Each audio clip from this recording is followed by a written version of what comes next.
आदाब नाजरीन, एक बार फिर से आप सभी का इस्तकबाल है। मैं हूं आपके साथ आशुतोष और मैं हूं आपके साथ सादिया खान सनोवर। आप सबका तहे दिल से इस्तकबाल करते हैं आपके पसंदीदा शो जिसका नाम है अजब फिल्म की गजब कहानी। आशुतोष, कैसे हैं आप? एकदम बढ़िया, और आपको देखने के बाद हमेशा और अच्छा हो जाता हूँ। शुक्रिया शुक्रिया। वैसे हमारे प्रोग्राम का आगाज एज यूजुअल ये लेकिन मैंने नहीं कहा, ये मैं कह रही हूँ। चलिए ठीक है भाई आशुतोष, हमारे प्रोग्राम का आगाज हो चुका है। आगाज करने से पहले और अपने नाज़रीन को बताने से पहले कि आज हम उनको कौन सी फिल्म के बारे में बताने वाले हैं, मैं आपसे एक पर्सनल सवाल करना चाहती हूँ। पर्सनल मतलब कैसा पर्सनल? मतलब बहुत पर्सनल नहीं, बता दीजिए, किसी को पता नहीं चलेगा। पूछिए। आपने कभी किसी से प्यार किया है? अब भाई बहुतों से प्यार किया है, कोई एक हो तो बताऊं। आप नहीं, सीरियस वाला प्यार। सीरियस वाला प्यार थोड़ा हाँ थोड़ा ना। अच्छा, मतलब किया है और नहीं भी किया है? वैसे कह सकती है किया है। किया है। अब ये ना कहिए कि कंफ्यूज कर रहा हूँ। नहीं कंफ्यूज, मैं जानती हूँ कि लड़के ऐसे ही बोलते हैं, मतलब वो कभी नहीं बताएंगे कि हाँ, स्कोप रखने के लिए। अच्छा, मुझे एक बात बताइए कि मतलब क्या हुआ था, उसके बारे में क्या रहा, मिले नहीं मिले, शादी हुई या नहीं हुई, घर वाले राजी हुए या नहीं हुए, कुछ बताइए ना। भाई बहुत लंबी चौड़ी कहानी है और मुझे लगता है कि दर्शक सुनेंगे तो बोर हो जाएंगे। हो सकता है सुनना भी चाह रहे हो, लेकिन मैं सुनाऊं क्यों? क्योंकि हम चाहते हैं सुनना।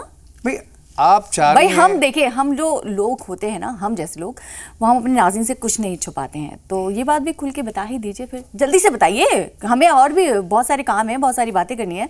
वैसे सादिया, आप ये आज प्यार व्यार की बातें क्यों कर रही हैं? इरादा ठीक है भाई, क्योंकि आज अजब फिल्म की गजब कहानी में हम बात करने वाले हैं अपने वक्त की मशहूर और सुपरहिट फिल्म लैला मजनू की। वाह क्या बात है, मेरी फेवरेट फिल्म है लैला मजनू। सादिया, आपको मैं बता दूं, और इस फिल्म के साथ बहुत ऐसे किस्से भी जुड़े हैं, बहुत सारे ऐसे राज जुड़े हैं जो हमारे नाज़रीन को हैरान करेंगे। तो आइए देर ना करते हुए जानते हैं लैला मजनू फिल्म की कुछ खास बातें। आज हम बात करेंगे साल 1976 में आई हिंदी सिनेमा की ब्लॉकबस्टर लैला मजनू के बारे में। लैला मजनू साल 1976 की 10 नंबरी के बाद दूसरी सबसे बड़ी हिट फिल्म रही थी, जिसने बॉक्स ऑफिस पर 10 नंबरी के बाद सबसे ज्यादा पैसे कमाए। एच.एस. रवैल की हिदायतकारी में बनी लैला मजनू एक असल कहानी पर बनाई गई थी। ये प्यार की एक ऐसी कहानी थी जो 7वीं सदी में अरब के 2 कबीले के बच्चों में परवान चढ़ी थी।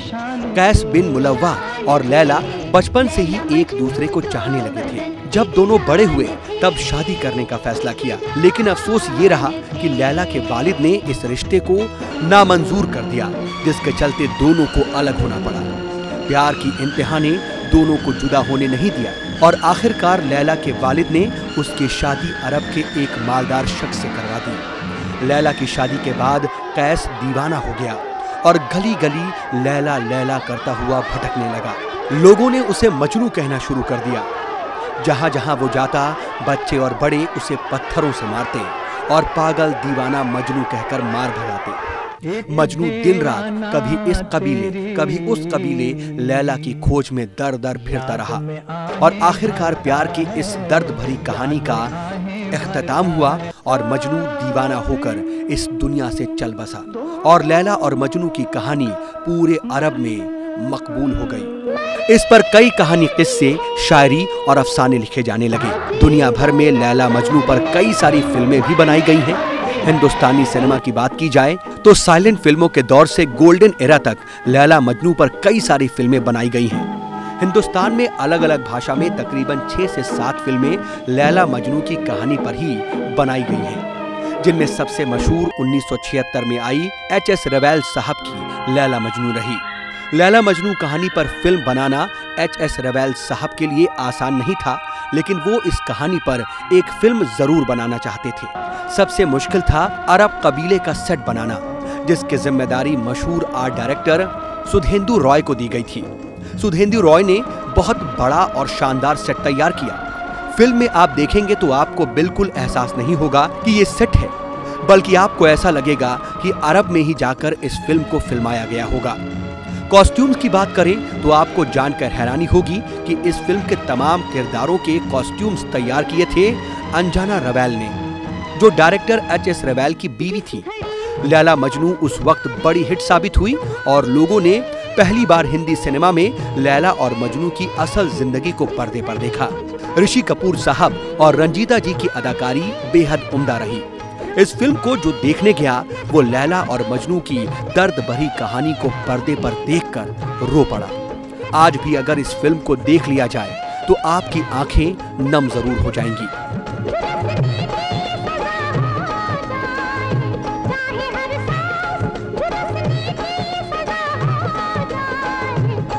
मुमकिन है कि दिल से जुदा हो जाए, अब मगर हमसे खुदाई भी खफा हो जाए।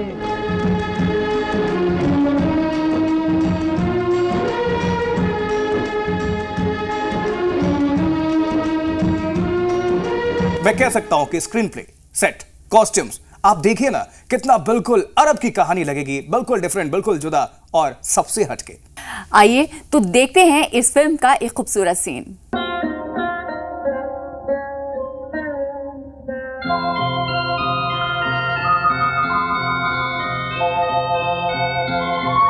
सुभान अल्लाह, बेखबर सोए हैं वो लूट की नींदें मेरी, जज्बा दिल पर तरस खाने को जी चाहता है।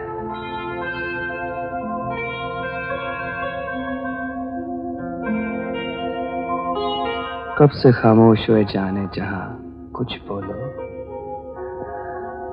क्या भी और सितम ढाने को जी चाहता है।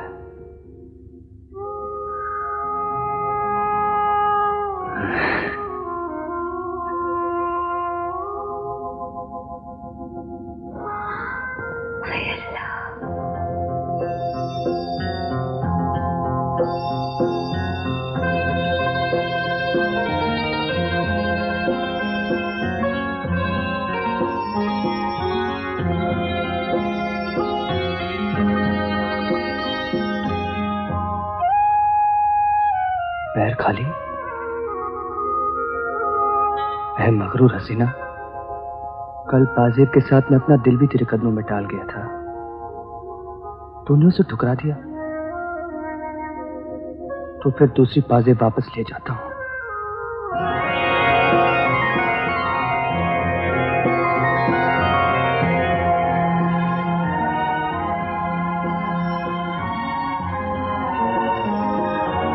दरबारे हुस्न में बिना इजाजत आने की गुस्ताखी की है मैंने।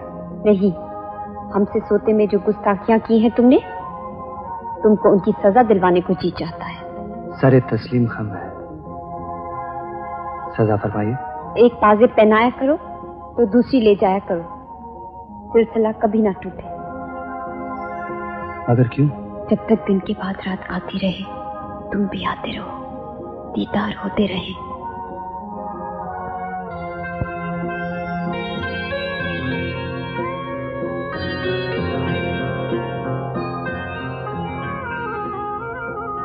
खुदा करे आज के बाद सूरज कभी ना निकले। वो क्यों? सिर्फ रातों को दीदार की इजाजत देकर आपने सचमुच सजा दी है मुझे। हर दिन कयामत का दिन होगा, आपसे दूर रहकर जीना मुहाल है मेरे लिए। देख लीजिएगा, आपसे जुदा होकर अगर दिन निकलते रहे तो किसी दिन दम भी निकल जाएगा मेरा। ऐसी बेपनाह मोहब्बत इस दुनिया में मुमकिन है क्या? मोहब्बत सिर्फ मोहब्बत रहे तो मुमकिन नहीं।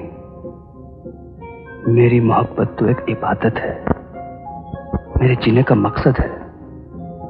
मेरी हर सांस आपके दम से है, दिल की हर धड़कन में आप बसी हुई हैं। बस करो खुदा रब, बस करो।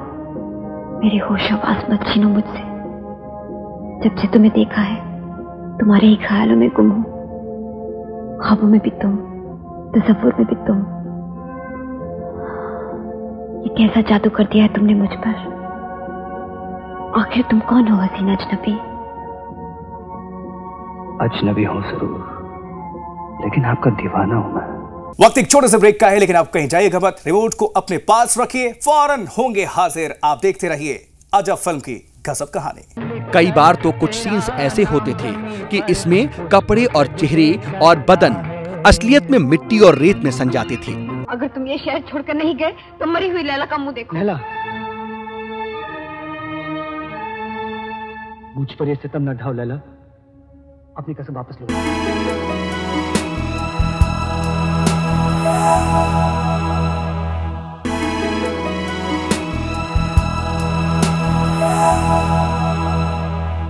ब्रेक के बाद आप सबका एक बार फिर से इस्तकबाल है अजब फिल्म की गजब कहानी में। और आज हम बात कर रहे हैं अपने वक्त की मशहूर और सुपरहिट फिल्म लैला मजनू की। सादिया, किसी भी फिल्म की जान होते हैं उसके किरदार, खास तौर पर एक्टर और एक्ट्रेसेस। इस फिल्म के लीड एक्टर थे ऋषि कपूर और रंजीता कौर। जी हाँ, ऋषि कपूर और रंजीता कौर ने बेहतरीन अदाकारी का नमूना पेश किया था। तो क्या है ऋषि कपूर और रंजीता के इस फिल्म से जुड़ी खास बातें, आइए आपको हम बताते हैं।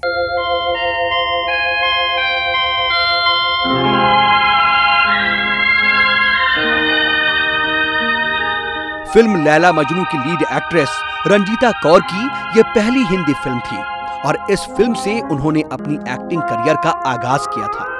रंजीता कौर को फिल्मों में काम करने का बहुत शौक था और इसीलिए उन्होंने पुणे से film and television institute of India से एक्टिंग की ट्रेनिंग खत्म करके मुंबई का रुख किया था। और उसी दौरान एच.एस. रवैल साहब अपनी फिल्म लैला मजनू के लिए एक चेहरे की तलाश में थे और ऋषि कपूर साहब के साथ किसी नए चेहरे को लॉन्च करना चाहते थे। उनकी मुलाकात हुई रंजीता कौर से। रंजीता कौर एक नया चेहरा थी और बिल्कुल मासूम नजर आती थी। एच.एस. रवैल साहब जिस चेहरे की तलाश में थे वो उनको नजर आ गया रंजीता कौर जी में, जिसके बाद उनका स्क्रीन टेस्ट किया गया। रंजीता कौर ने टेस्ट को पास किया और वो बन गई एच.एस. रवैल की अगली हीरोइन। रंजीता कौर जी एक बेहतरीन एक्ट्रेस रहीं और इस फिल्म में लैला के किरदार को उन्होंने बखूबी निभाया। इनके बारे में ये कहा जाने लगा कि ये उस वक्त की sensational star discovery by HS. Rawail थी। लैला मजनू की रिलीज के बाद तो एक हिंदुस्तानी मैगजीन में उनके लिए हेडलाइन कुछ इस तरह लिखी गई थी, रंजीता इज लवली, फोटोजेनिक। इस फिल्म की कामयाबी के बाद रंजीता कौर जी को एक बड़े बैनर राशि प्रोडक्शन की फिल्म अखियों के झरोके से में काम करने का मौका मिला और इसके बाद रंजीता ने काफी सारी फिल्मों में भी काम किया। बात की जाए ऋषि कपूर की तो ऋषि कपूर साहब उस वक्त के बहुत बड़े एक्टर थे जिनको बॉबी के बाद इस फिल्म में बहुत बड़ी कामयाबी हासिल हुई थी। ऋषि कपूर साहब उस वक्त के रोमांटिक और चॉकलेटी हीरो के नाम से जाने जाते थे। ऋषि कपूर साहब को लोग बॉबी के बाद फिर से रोमांटिक किरदार में ही देखना चाहते थे और एच.एस. रवैल साहब जब इस फिल्म को बना रहे थे तो उनकी पहली पसंद ऋषि कपूर साहब ही थे। ऋषि कपूर साहब को इस फिल्म में मजनू का किरदार मिला जिसके लिए उन्होंने काफी मेहनत की।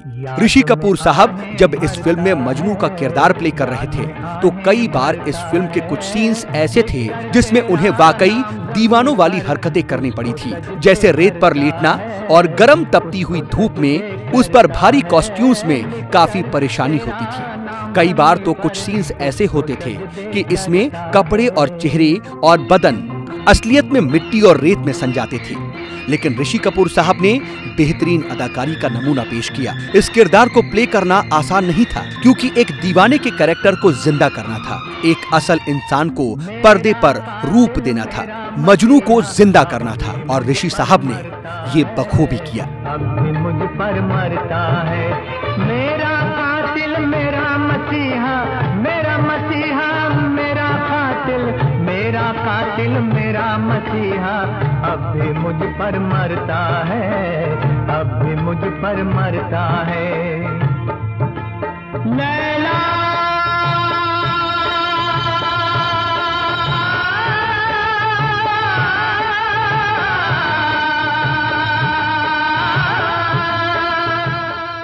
तो वाकई ऋषि कपूर साहब और रंजीता कौर जी ने बेहतरीन एक्टिंग की थी और इस फिल्म में ऐसा लग रहा था कि वाकई में वो दोनों लैला और मजनू ही हैं। जी हाँ आशुतोष, बिल्कुल सही कहा। तो आइए एक और सीन देखते हैं इन दोनों का। रहम जहाँ पना रहम, मैं जिम्मा लेती हूँ कि कैश शाही नर्स का हुक्म मानेगा, वो ये शहर छोड़कर चला जाएगा। नहीं लैला,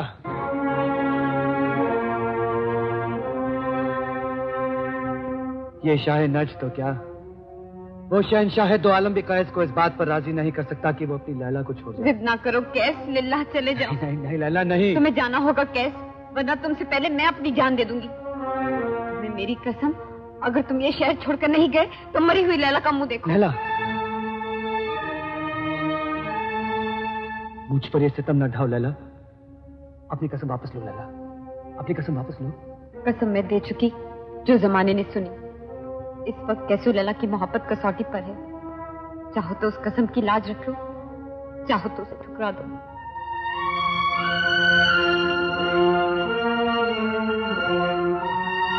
मोहब्बत मेरा ईमान है लैला।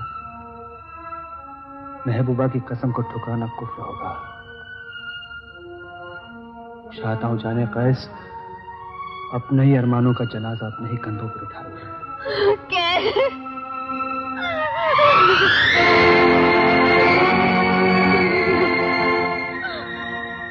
इतने मायूस मत हो मेरे जिस्म जान के मालिक। लैला तुम्हारी है और मरते दम तक तुम्हारी ही रहेगी। मुझे भी मरते दम तक तुम्हारी जुस्ती रहेगी लैला। देखना है ये जमाना में कब तक मिलने नहीं देता।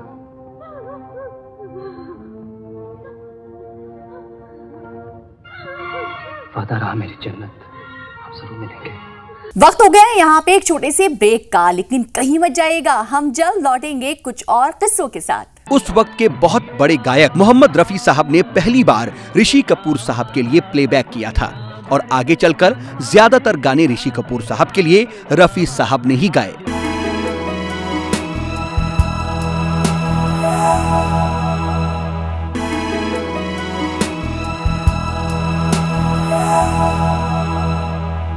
ब्रेक के बाद आप सबका एक बार फिर से इस्तकबाल है। नाज़रीन, आपको पता है ना कि आज हम बात कर रहे हैं अजब फिल्म की गजब कहानी में सुपरहिट फिल्म लैला मजनू की।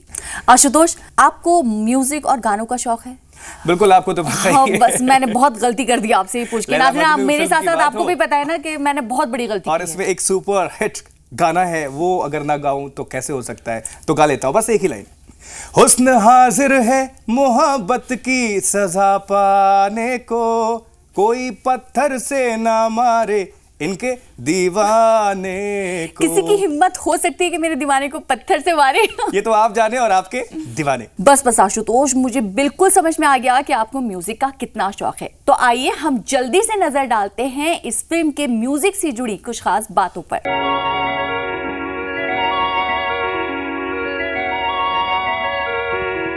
किसी भी फिल्म का म्यूजिक उसकी जान होता है। खास तौर पर हिंदी फिल्मों में जिस फिल्म का म्यूजिक हिट हो जाए तो समझो फिल्म भी अपने आप हिट हो गई।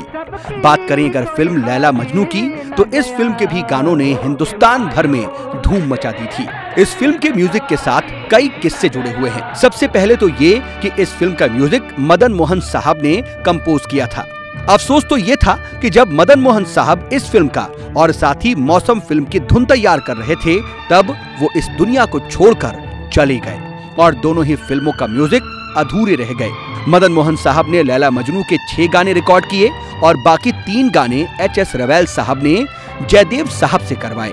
एक और किस्सा इस फिल्म के म्यूजिक के साथ जुड़ा हुआ है और वो ये कि उस वक्त के बहुत बड़े गायक मोहम्मद रफी साहब ने पहली बार ऋषि कपूर साहब के लिए प्लेबैक किया था और आगे चलकर ज्यादातर गाने ऋषि कपूर साहब के लिए रफी साहब ने ही गाए, जो बहुत कामयाब भी रहे। इन सब के साथ इस फिल्म के ऑडियो कैसेट की बिक्री ने मार्केट में धूम मचा दी थी और सारे रिकॉर्ड तोड़ दिए। इस फिल्म के कई गाने उस वक्त बिनाका गीतमाला पर छाए हुए थे। खास तौर पर लता जी की आवाज में हुस्न हाजिर है पहले पायदान पर रहा था।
तो नाज़रीन, वक्त आ गया है आपसे इजाजत लेने का। उम्मीद करते हैं कि हमारा ये आज का एपिसोड भी आपको हमेशा की तरह बहुत पसंद आया होगा। तो मुझे आशुतोष और सादिया को दीजिए आप इजाजत। तब तक शुक्रिया, बाय बाय।